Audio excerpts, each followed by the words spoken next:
It disappeared. It disappeared. It disappeared. It disappeared. It disappeared. It disappeared. A fine, full, dignified beard. What up, heads? You know what it is. You know what it does. Welcome back. My name is Chuck Reeves. You might know me as the Beast Host. And we are here for our special episode. Once again, one of these beard reactions. I'm going to watch Stevie Stone jumping out the window. Not just because it's a dope song with a dope video, but it also contains some clues as to the current state of business over at Strange Music. This track's actually been out for almost a week or longer now. I kind of feel like I'm a little delinquent with the shit.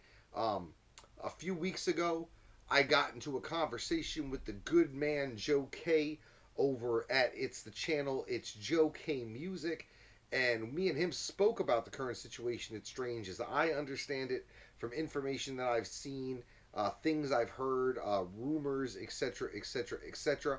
I'll go ahead and try to link that up here somewhere. But during that conversation, I myself made a couple of very staunch and startling claims as to who was going to be left on the Strange Music roster when this was all said and done and shook out. And how it looked like to me that Travis was taking the roster of artists on Strange Music and trading those guys in for Ferraris. Stevie Stone dropped this track jumping out the window along with the announcement of his own label called Odyssey, spelt with an AH, with a D, an S, a couple of E's in there. It's an interesting way of spelling it. I really like it. It's kind of dope. The logo's this real slick looking A with a pyramid thing. Super slick looking.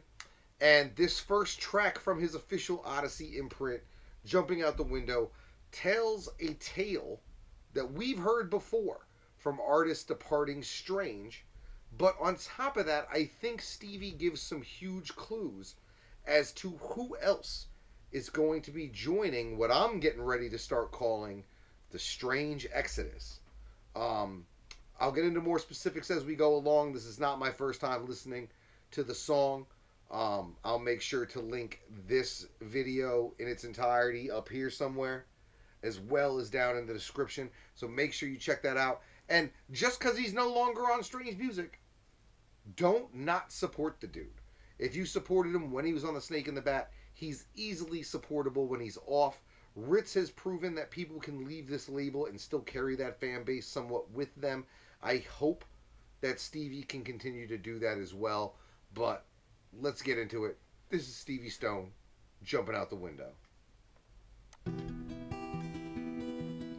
So yeah, it's AHDASEE, Odyssey. So he's packing his shit. I'm jumping up out the window. So yeah, he's clearly moving.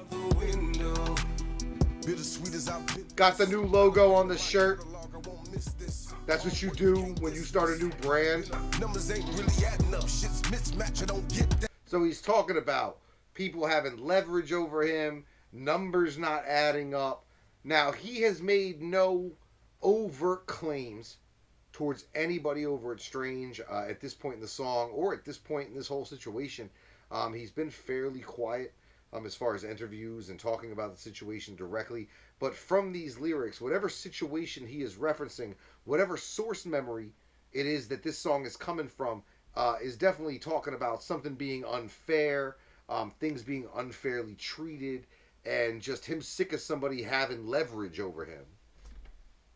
No excuses for another one. So he's talking about bringing this kid, having to deal with that kid getting older and him having to save up for that college and how expensive that is.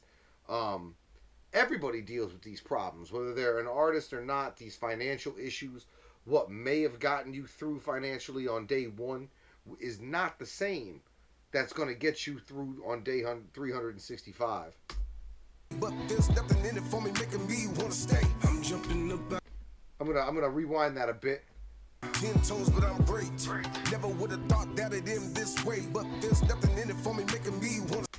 So he says he never thought it'd end this way, but there's nothing in it making him want to stay. That's what the vibe I'm getting from the majority of the MCs at Strange Music. that there is nothing that they can't do on their own that Travis O'Guin and the powers that be in the office can offer them. I have to agree. Most independent artists now, Ritz is showing a lot of these dudes what's possible outside of the snake and bat system, as long as you have some sort of support in the way of, your distribution and your merchandise and stuff like that. And there are labels offering to help folk without exactly signing them. That's probably the deal that's going to be going forward with Stevie Stone as we go back into touring. I'm jumping up out the window.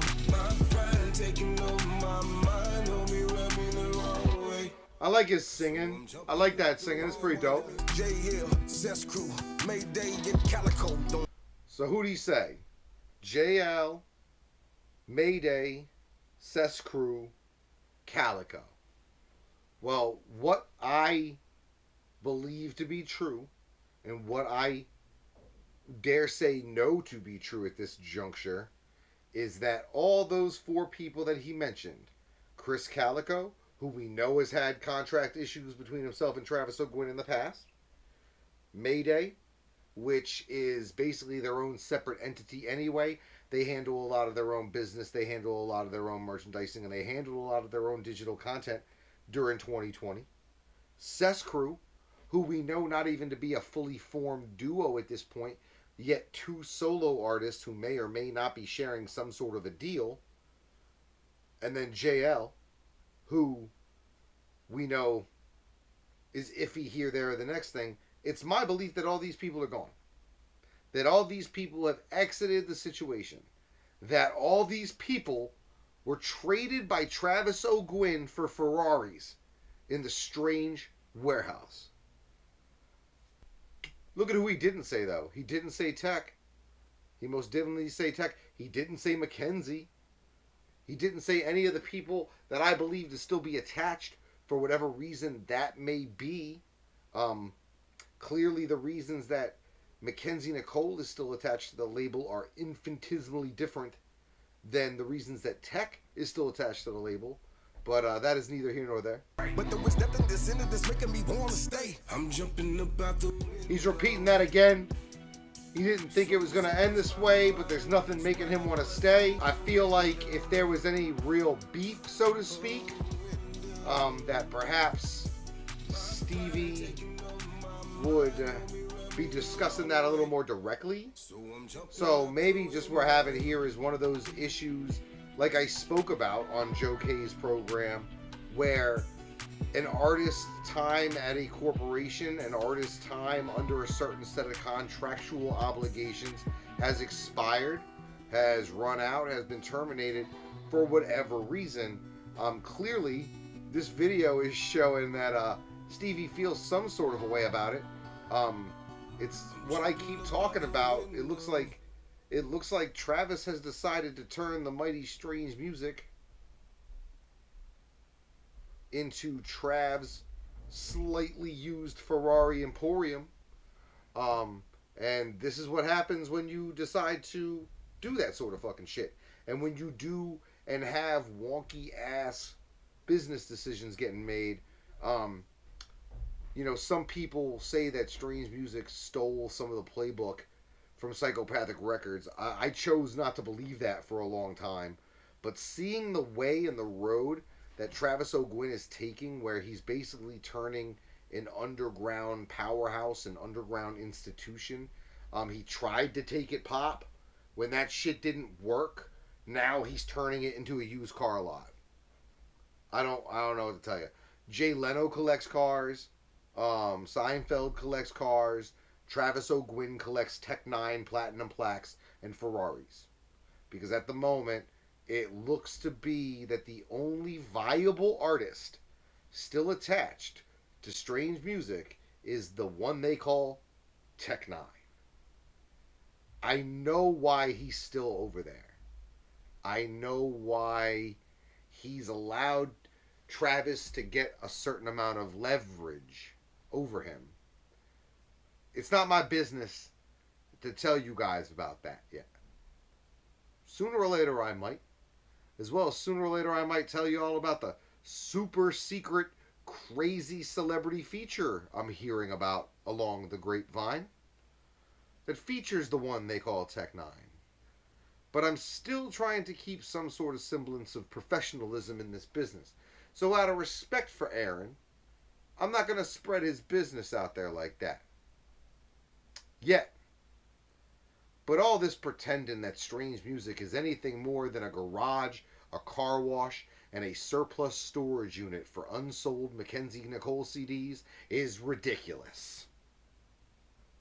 And it's definitely not underground.